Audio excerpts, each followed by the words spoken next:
It's the end of March or it's the beginning of April. It's one of them.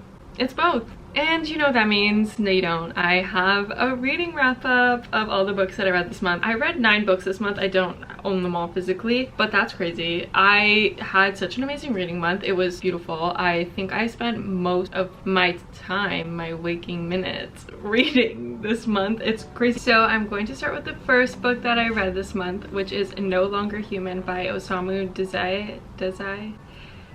Sorry. I know this book was trending 500 million years ago on Book Talk.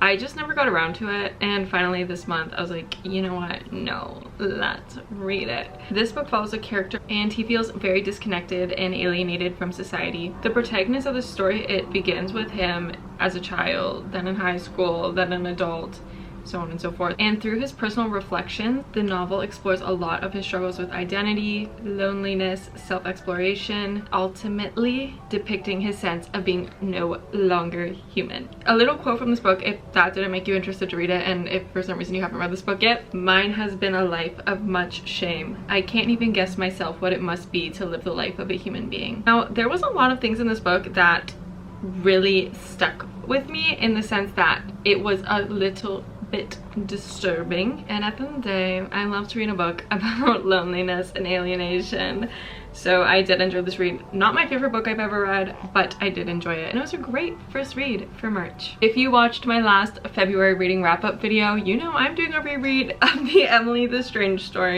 series stories. Hello, dust everywhere because these books have not been picked up in a very long time, but Emily the Strange, these are some of my favorite books from my childhood, so I'm rereading all of them. I'm rereading them on my Kindle, but they are so enjoyable.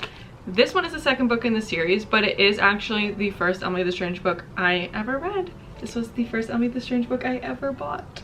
Stranger and Stranger follows Emily the Strange after she duplicates herself, and so it follows her and her duplicate, and it is so fun. This one is so fun. It is so nostalgic reading this one because it was the first one I ever got. I love the art in them. They're just so enjoyable to reread as an adult. They were so enjoyable to read as a kid. Without the dust jacket, oh, it's so cool. Super excited to get to the third book in April because I think I'm just gonna keep reading one a month. I think that's good pacing. I think they're coming out with an Emily the Strange movie too. Finally, I saw. If we weren't lied to again, read it. Okay, love Emily the Strange. The next book I read was Abigail by Magda Szabo, another New York review book. Love NYRB books. I loved this book so much. I actually think this would be such a good book to read like in the winter, so maybe next winter reread. So this book is set in the 1940s, I believe. There is war going on, and this young girl named Gina, her father sends her away to this super strict religious boarding school, and she finds it really hard to conform to the rules of the school. And there is a statue, Abigail, in the school that all the students ask for help from, and this statue grants them wishes. If that's not enough to get you to read this, like, I don't know. Think Hogwarts for adults. I don't know what to tell you. It's so good. I loved this book so much, and I need you all to read it. Why do they kind of match? So the next book I read was Kitchen by Banana Yoshimoto. I've been wanting to read this author for a little while. I am obsessed with the covers of the books. Like, that's just so fun. The main character of this book is an orphan who was raised by her grandmother, and then her grandmother passes away. She's grieving. One of her friends and his mother takes her in to their home, and she finds a sense of family there. And then you just kind of follow her journey through her grieving process. I've also tabbed a lot of things in this book. I really enjoyed my time reading it. It's a really quick, short read. Is it the best book I've ever read? No, but I would recommend reading it. Moving on, the next book that I read in March was McGlue by Otessa Moshfegh. This was the only Otessa Moshfegh book I hadn't read yet, and finally I have read it. This was a crazy read. I actually felt like I was losing my mind when reading this. If you don't know Otessa Moshfegh, she's the author of Eileen, My Year of Rest and Relaxation, and Lapvona. I love her book so much. Now I will say this is probably my least favorite read of hers because it felt so crazy. Like, I don't know how to like, this book took me on a trip.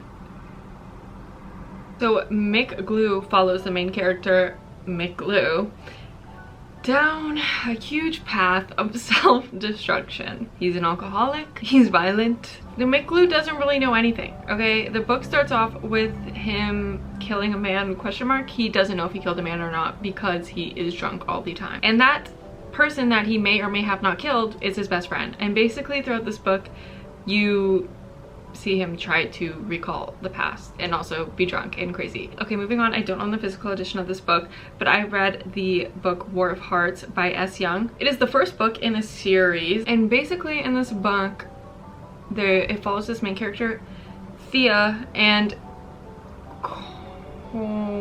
Connell, I can't remember his name. It starts with a C, I just know it does. Basically this book is a werewolf romance book. And now listen, that is not, I mean, as you can see, that is not a typical read for me. But this person I watched on TikTok recommended it, and I said, you know what, let me read. And I will tell you, I did actually fly through this book. It was actually really enjoyable. In this book, then, you know, there's fairies, there's werewolves, there's vampires, all of it. So this book follows this main character, Thea Quinn, and she has these crazy abilities and she doesn't really know what they are or like who she is, but she is on the run and she has been on the run. Then this werewolf alpha of the pack, Connell, I think is his name, he is sent by Thea's father to go find her, track her down, and bring her back to the dad. Anyways, obviously romance things happen, and you know what, it was a fun read. It's on Kindle Unlimited. I actually really enjoyed it. I think it was good. The next book I read is Chess Story by Stefan Zweig. I actually borrowed this book originally from someone and then I had to buy it because I read last month, I believe, The Post Office Girl by Stefan Zweig, and it is now one of my favorite books of all time. I think I read this in one sitting, if not one sitting, in one day. So in this book, they're on a cruise ship, I believe, and there is this chess grandmaster hello, on this cruise ship, and one of the passengers on this ship is really interested in the chess grandmaster. So he starts bringing out a chess board on the ship and just playing with regular people, trying to catch the attention of the grandmaster. Anyways, and then eventually they convince him into playing a game of chess with him and this other guy. And then there's this guy, Dr. B, maybe? He starts like giving them hints on like how to win, and then we find out about Dr. B, if that was his name, his story and how he became so good at chess, which was when he was held captive by Nazis. I did really enjoy my time reading this. I read it really quick. I would recommend if you're looking for a quick little read. The next book I read this month was Kiss of Vengeance by S. Young, the second book in this True Immortality series. Now listen, I really liked the first one, so I said let me dive in. Now I didn't actually really know anything about the series, but this second book is not about Thea and Connell. It is about different characters, and it is not about werewolves. It is about fairies. The two main characters are Fionn, he's Irish, and Rose Kelly. Rose Kelly doesn't know who she is. Once again, kind of similar to Thea, and she actually didn't even know she had abilities until she was attacked by a vampire and Fionn captures her. There's a certain amount of fae children that are on Earth, and the gate to fairy has been closed by the queen, and to open the gate someone would need to cross with one of the fae children. So people are on the hunt for these fae children. Theo is on the hunt for one of these fae children to kill them so he can enter fairy, because he has different circumstances and he wants to kill the queen. He finds Rose Kelly and he wants to kill her, and this is a romance obviously, so things happen. It's a very slow burn. This one was so slow burn. Hi Yuki, my camera died and Yuki came to help me film this video even though we're almost done. Hi. Okay, so I don't really know where we left off, but I was saying that I didn't like that book as much as the first one, but it was good, and I'll probably still continue with the series, even though I think the fourth book has been like planned to come out for like a million years, so I don't know if that's coming out. but since it's all interconnected and not like the same characters, I feel like it doesn't really matter. Anyways, moving on to the last book that I read in March, Dolores Claiborne by Stephen King. I have not read a Stephen King book in so long. I mean, when I was in high school, I feel like all I read was Stephen King. I actually ended up listening to this on audiobook because I love Stephen King audiobooks. I don't know if they just make me feel nostalgic or what, but I just used to listen to Stephen King audiobooks all the time. I think it is one of the most enjoyable experiences. Basically, this whole book takes place with her getting interviewed by the police. Like, she's the housekeeper, the woman she works for. That girl she died. So she's getting investigated for that murder, but then she also spills some tea about another murder. So basically she's being questioned for that, and you know, this woman, she has a lot of secrets, and she's gonna let you know a lot of secrets while you're reading this book or listening if you listen. I also loved the audiobook experience of this because there was sound effects, like, oh, can you get me a glass of water?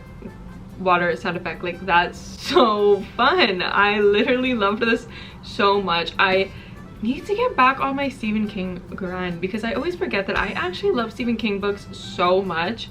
I don't know why I haven't been reading them recently. I actually really like this, and this was so random. Like, I actually have never even heard about this one, Dolores Claiborne by Stephen King, and it was so good. Those were all the books that I read in March.